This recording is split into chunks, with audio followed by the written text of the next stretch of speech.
2, 1. Hey everyone, welcome to another episode of the Coping with COVID series. I'm Membership Director of the Chambersburg Chamber, Jordan Nace. And if you would like to come on this series and have a business interview with me, just leave me a comment in the box below and I will do my best to get back to you in a timely fashion. In lieu of the golf tournament that we have scheduled for June 5th, the Chambersburg Chamber Golf Tournament, as long as we are allowed to have it June 5th, given our governor's orders, I am having our guest on today. He's a really good guy, and I don't speak with too many individuals where I am extremely jealous of his or her job, but in this case, I am. So if you guys haven't been to this place, check it out because it's gorgeous. I played there in my first tournament last year, and I was mesmerized. I have on today Director of Golf and General Manager of the Chambersburg Country Club, Jameson Wallace. Jameson, good morning, brother. How are you doing? Hey, Jordan. Good morning. Thanks for having me and the Country Club on this morning.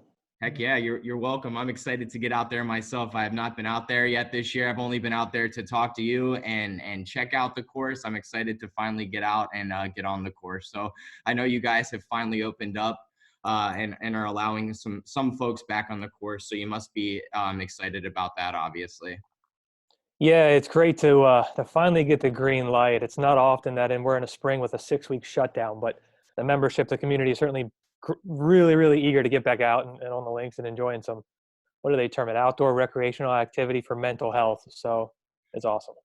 Yeah, honestly, sitting indoors all day, before all of this, I couldn't really picture, that really being something that is that really has an impact on mental health. But Lord have mercy, being kept indoors all day, it certainly can impact you. So I'm really happy that the green light's good to go for the golfing as well. So Jameson, just first and foremost, first question I like to ask in every interview is, can you just tell me a little bit about the history of the country club? And just out of curiosity, I've been there, but for folks that haven't, what all amenities do you guys offer there? I mean, as we talked about, you have your wonderful golf course, but what else do you guys have there? Yeah, so the Country Club is in its 99th year of operation. It'll be a 100-year anniversary next year, which is a pretty big deal. So started in 1921, a group of entrepreneurs and businessmen in the time basically rented the farm property that we're on today from a farmer and developed a golf course. Started off with 3 holes, went to 6 holes, went to 9 holes until the mid 70s. And then in the 70s, they grew and expanded, did a land swap with the development next door and expanded into 18 holes. And that's where it's been for the last 50 years. So, really an essential part of the community for almost 100 years in many ways. In terms of amenities, when we're fully operational, not only an 18-hole golf course with a practice facility and a training center on the practice tee, an outdoor pool with concession stand, full-service restaurant, banquet facilities that host up to 250 people, 4 exterior pickleball courts, 1 asphalt tennis court, and we're working on a project to expand and install an 11,000 square foot putting green on top of what was 2 hard true tennis courts. So almost a 200-acre property that sees a lot of traffic from, right now in the season when we can. Really interested to hear. I personally didn't even realize that you had 4 pickleball courts up there. That's oddly enough a sport that I partake in, and it's a lot of fun. And not a lot of places I feel like really have pickleball. So that's neat. You guys have that. Cool. Yeah, it's been since 2013. We repurposed a tennis court that kind of was waning in usage, and boy, pickleball is extremely active. We'll have 50 to 60 people play pickleball on a weekly basis. And it's just awesome. Wow. Okay. Well, I just moved to the Chambersburg area. So, other than my buddy Sam Thrush, I don't really know a whole lot of other people that are playing pickleball. So you got to, give me some references there of some people that I can play pickleball with around here. You might bring the average age down of the group down significantly, but still they'd love to have you. Yeah. That's funny. All right. Second question I had for you, Jameson. Obviously this coronavirus, it's affected everyone. And with you, it's been kind of an up and down thing. You're told one thing one day and one thing another day. But just in general, can you give me an idea of what, daily operations were like, before this whole pandemic hit, and really what things have sort of been like for you now? Obviously, you got this green light to to allow golfers back on. So that wasn't even always the case there a few weeks ago. But can you just give me a general idea of what things been like for you? Yeah, I mean, I think everybody's dealing with a bit of the same in whatever facet they're living in is the unknown. So we've essentially been shut down in terms of official operations since March 16th. When he came out with that recommendation to close, we did. We basically split our grounds crew operation into two staffs. We basically sheltered all of our food and beverage employees, all our golf employees. Basically, were put on hold, and that's like taking a ski slope in Christmas Eve and putting them on hold, right? I mean, first, second, third week of March is our go time. So crazy operations with the grounds crew split in two. We have grass that's going to continue to grow. That doesn't stop, and if we don't maintain it, there's nothing to come back to. So that's been, kind of our protection of inventory has been our biggest focus during this downturn. And then, we have members that are still here that are essentially, for lack of a better term, owners in the operation. So they've continued to support us and stick with us through this downturn. So now we are slowly starting to bring services back online. We'll talk in a minute probably about what we're doing with our kitchen, but we've brought the golf staff back. We've now expanded some to-go options for our membership and slowly are expanding services with the hopes that before we know it, all of our outlets are fully operational. Importantly, the swimming pool here in 2 to 3 weeks, as we get ready for the holiday and the swim season, boy, we really want to get that up and running for a large portion of our membership that certainly loves our outdoor swimming environment. Yeah, well, appreciate you sharing that, Jameson. Yeah, things have been different, and obviously with the golf course, yeah, the grass does not stop growing, so that's certainly something to think about. And I'm glad you've obviously kept up with it, and everything's been going well for you. And again, you have the green light now, and I'm sure folks are out there enjoying your course probably right now as we speak. So good for you guys. Yeah, I mean, I'm watching people go up and down the 10th fairway as we shoot this, and we are now having to put in all those CDC guidelines to allow people to do that with disinfectants on the golf carts and the golf balls that are in there, and spacing out things and contactless payment. So we lucky we had a lot of that in place already, and we're just kind of doubling down on those efforts.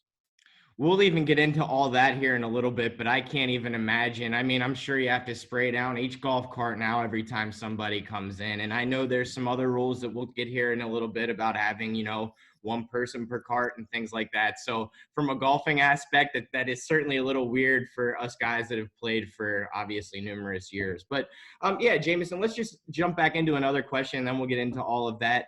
The next one I had, I know you were doing something, as you just alluded to, in the kitchen, because you guys have an extremely large kitchen. I think one of the largest, I guess, here in Franklin County. What were you guys doing in there in the kitchen? I think it was something you were doing for healthcare workers. Yeah, so we certainly can't take credit for the idea. It certainly was stimulated by one of our members who kind of solicited us, and we said, boy, we've got like you said, one of the largest banquet catering kitchens in Franklin County. It's set up to feed 300 people at a time. We have access to purchasing power with one of our vendors, who literally had 85% of their restaurants closed down when we started this this project. And then we have members that wanted to do something. They wanted to support the community. After all, that's what we do, right? We host 30 charity fundraisers on the golf side. We host dozens of banquets that allow facilities and organizations to raise money. So how can we still kind of fulfill our mission, right?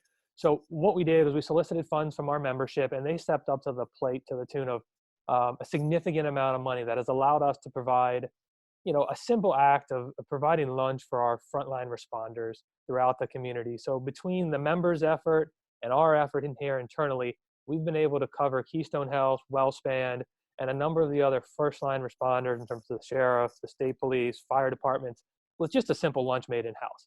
So when I get off the call with you today, I will likely deliver 50 or 60 lunches to one of those points of contact today, and just a simple thank you for, being an essential worker and handling whatever that means, at whatever time that is. And frankly, we should be doing this all the time, not just now, but it's something we can do. So we've been able to, help our community by supporting our purveyors, putting our staff to work, allowing our memberships to feel really good about supporting the community, and then certainly providing a little bit of lunch and a little bit of relief for these workers that are still out there and kind of fighting the fight for us.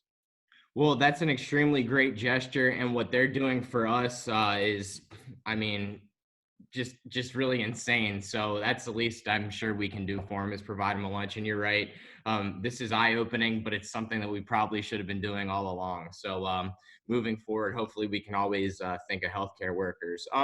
So Jameson, just now kind of getting into, as I started our little interview off with, really wanted to have you on in lieu of having our golf tournament scheduled for June 5th. The Chambersburg Chamber golf tournament is scheduled for June 5th. It still is scheduled for June 5th. We do have a backup date scheduled in case we can't have it June 5th, October 1st. But, I really wanted to have you on today to give, anybody that is interested in signing up for this tournament, or anybody that's already signed up for this tournament, just a general idea of, why we can or cannot have the tournament June 5th. So, if we were to say today, like for instance, it was June 5th today, and we said we wanted to have this golf tournament. What is the reasons why we could not have that tournament today? Yeah, certainly a great question. And let's remember that what we think we do so well is bring people together. Um, and this social distance is kind of the antithesis of what we do as a club and what a golf tournament does. We can physical distance, but boy, when you're thinking about signing up for a chamber golf tournament, you want to meet the right people, be seen at the right events, shake some hands, kiss some babies kind of thing. And so we want to be really cognizant of that fact when we decide to either move forward with it or push it. So some of the, kind of details of the restrictions, the one that's very, very clear that presents the biggest obstacle to any golf tournament, including the Chambers, is this single rider restriction. So today, the Governor Wolf has issued an edict that says, hey, you can play golf and you can play golf in a cart, but you can only be one person per cart. If you've been involved with the Chamber, from years, there's 100, 150 people playing in that. I don't know what golf course you're playing, but any 18-hole golf course, nobody has more than 60 or 70 carts. So it's just not feasible to do that, to give that many golf carts out. So that's certainly the biggest, hindrance to having the golf tournament. The other thing is, or at least one of the other things is that, currently we're prohibited from on-site dining. So what does that look like? I mean, you want to sit around the table, break bread, and share your day. Hey, how did it go? Where'd you make a bogey? Where'd you make a hole in one? That kind of thing. Well, you can't do that currently. It prevents a challenge. We're not allowed to permit that. We can get around it, serve some beverages on the golf course and this, that, and the other thing with to-go food, but on-premise dining is prohibited. So, those are a couple of the challenges that you may find. And then lastly is the gathering, right? Depending on where you are and what color code you're in or where we will be in is how many people and what defines a gathering. Right? Again, we go back to the scale of the Chamber tournament being 100 to 150 people, plus volunteers, plus sponsors, plus my staff. There's a lot of people in sight at one time. So will that be allowed? We just don't know. We're certainly hopeful that those restrictions will be loosened and allow everybody to get out and play. But those are kind of the three things that we're juggling to make it happen on June 5th. Appreciate you sharing that, Jameson. That's exactly why I wanted to have you on today. So today, just to be transparent with everybody, because occasionally it takes us a few days to get these videos posted. I'm not sure if it'll be that case or not, but today it's the 7th of May. So we hope to have a general idea of whether or not we can move forward with this tournament by the 21st of May. So really, in order for us to move forward with this tournament, Jameson, I would assume that really Franklin County more or less has to be green in terms of the scale that I guess Governor Wolf would present, or at the very least move up to, I guess, the yellow state. Yeah, I feel confident yellow at the minimum, and then what changes inside of yellow, right? If we can get you in double carts or figure that out and get a shotgun start to not be a gathering, then maybe we have a shot at this, which I think, boy, wouldn't it be great to see everybody again? I mean, you do these virtual mixers, which are awesome, but there's nothing like being in person, even if it's 6 feet away, right? So let's hope we can do that. Well, trust me, brother. Anybody that knows me knows I'm sometimes like in personal bubbles a little too much. So I'm right there with you. I can't wait to get back into the camaraderie of being around individuals again. So yeah, appreciate you sharing that. So anybody that's obviously interested in joining this tournament with me on the 5th of June for the Greater Chambersburg Chamber of Commerce, if we can have it, that's going to be awesome. And it's going to be really great to see everybody. But if we can't, everything is just going to be pushed to the 1st of October. All the monies that you gave us are still going to be good. And we'll still run, hopefully, standard operation then October 1st. But again, that decision will be made on the 21st of May. And again, we hope we hope we have the green light to rock and roll. So Jameson, I really appreciate you being on here with me this morning. Means a lot. I'm thankful that you came on to help me, push this golf tournament a little bit. I probably missed something. I had a few questions written down for you, but I'm sure I didn't get to everything that you might want to talk about. Is there anything else you wanted to share with us here today? No, I mean, I just think, during these times, it really reminds us of what it means to be in the community, right? I mean, our organization was founded by community members for the benefit of the community. And it's been nice to kind of take a pause and realize how we fit, whether it's working with the chamber on their events and raising some funds and connecting some people, whether it's the healthcare organization, or whether it's allowing a great outlet for stress and kind of mental health. That's why we're here. So from a club side of things, we're certainly hoping everybody's going to get through this. And if there's a part we can play, whether it's through membership, whether it's through an event, whether it's through just calling us and chatting with one of our staff members, we're certainly here to do that for you. We want to be the recreational outlet, your kind of go-to source. And we're going to continue to try to do that as long as we are permitted to. Well, Jameson, I look forward to seeing you here soon. Thanks again for coming on with me today, and take care. We'll see you. Thanks, Jordan. Appreciate it. All right. See you, brother. Bye-bye.